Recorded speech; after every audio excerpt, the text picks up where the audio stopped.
Sunlight spilled through the tall windows of the downtown gallery, catching flecks of dust in golden beams.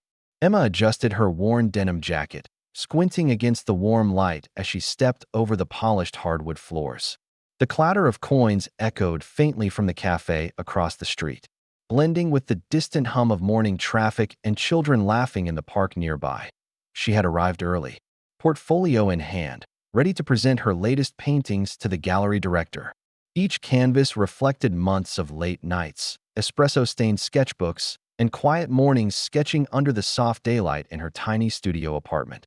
The receptionist's smile was polite but fleeting. "The director will see you in a few minutes," she said, her words punctuated by the hiss of the espresso machine behind her. Emma perched on the sunlit bench in the lobby, her fingers tapping the edge of her portfolio nervously. Footsteps echoed against the bright, white walls. A woman in a tailored blazer approached, clipboard in hand. "Emma Hart?" she asked, scanning her papers. "Yes, that's me," Emma replied, her voice steady despite the butterflies in her stomach. Sunlight hit her face as she looked up, and for a moment, the gallery felt impossibly vast and intimidating. The director emerged moments later, a tall man with sharp features and sunglasses perched on his head. "Thanks for coming," he said, gesturing toward a small sunlit room at the back. "Show me what you've got." Emma laid out her canvases, each brushstroke vivid under the gallery's natural light. One painting captured a quiet city street at dawn, sunlight spilling across wet pavements.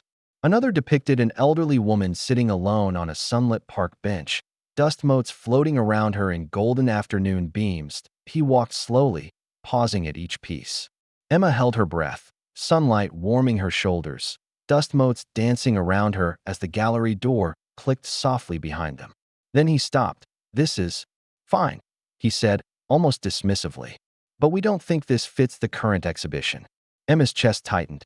She felt the bright light of the gallery walls pressing down, making the rejection sting even more sharply.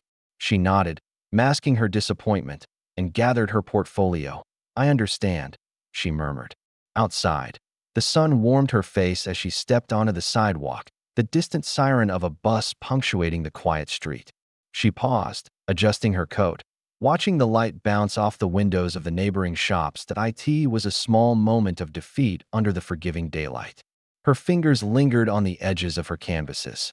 Maybe her work wasn't meant for this gallery, but perhaps someone else would see its worth. As she walked down the bustling city street, she noticed a man in a crisp linen suit, standing by a sunlit cafe window, studying her canvases with a curious intensity. He caught her gaze and smiled, tipping his hat slightly before disappearing into the morning crowd. A quiet, hopeful whisper of possibility lingered in the warm air. Emma didn't know it yet, but this brief encounter was the first step toward a discovery that would change everything. Days passed.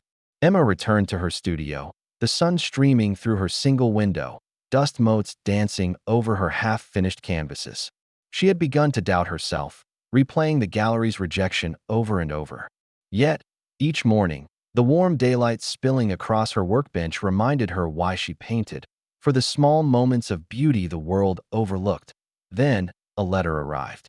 Sunlight glinted off the envelope's metallic edges as she opened it. Inside was a simple note. "Meet me at the Riverside Cafe tomorrow at noon. I have a proposition." No signature. Emma's heart fluttered. The cafe. The man from the street awaited, sunlight flaring behind him, casting a soft halo over his silhouette. He introduced himself as Mr. Alexander, a patron of the arts. His smile was calm, almost shy, yet something about his presence suggested both quiet authority and deep understanding. "I saw your work the other day," he said, gesturing to the small prints she had tucked under her arm. "I want to buy one. Not for a gallery, not for profit. For something else." Emma blinked, sunlight warming her cheeks. "For what?" He hesitated, then led her outside to the cafe courtyard. Dust motes floated in the sunlit air as he spoke. "I run a foundation for at-risk youth. Your art, it could inspire them." Her chest tightened.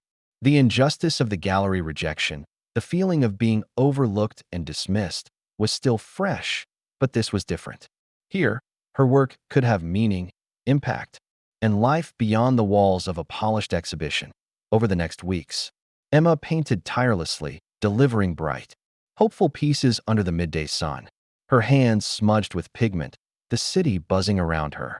Children's laughter echoed from nearby playgrounds, and the hiss of bus brakes punctuated each delivery, the foundation.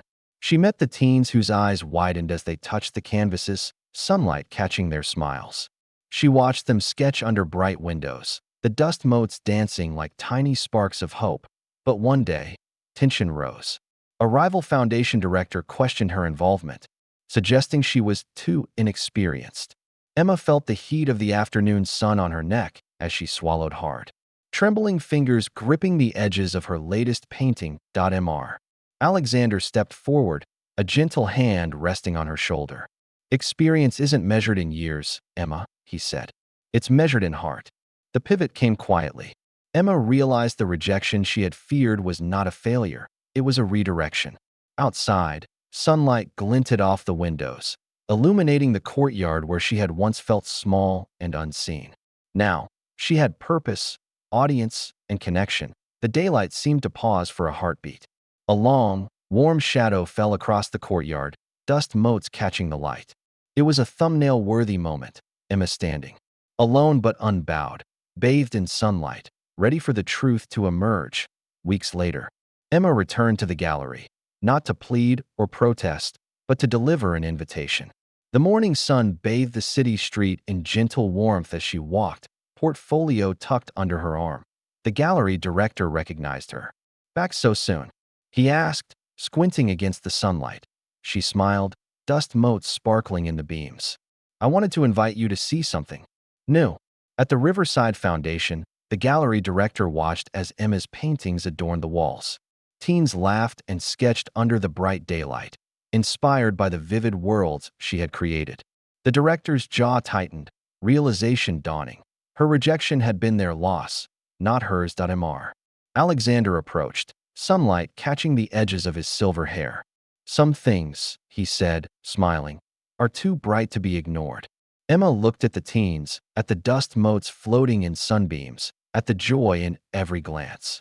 She felt the weight of the gallery's dismissal lift from her shoulders, replaced with purpose, impact, and a quiet triumph. The stranger who had bought her first piece.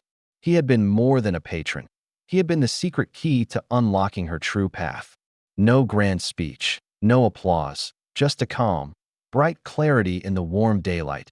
As the afternoon waned, Emma walked through the courtyard, sunlight tracing the lines of her face.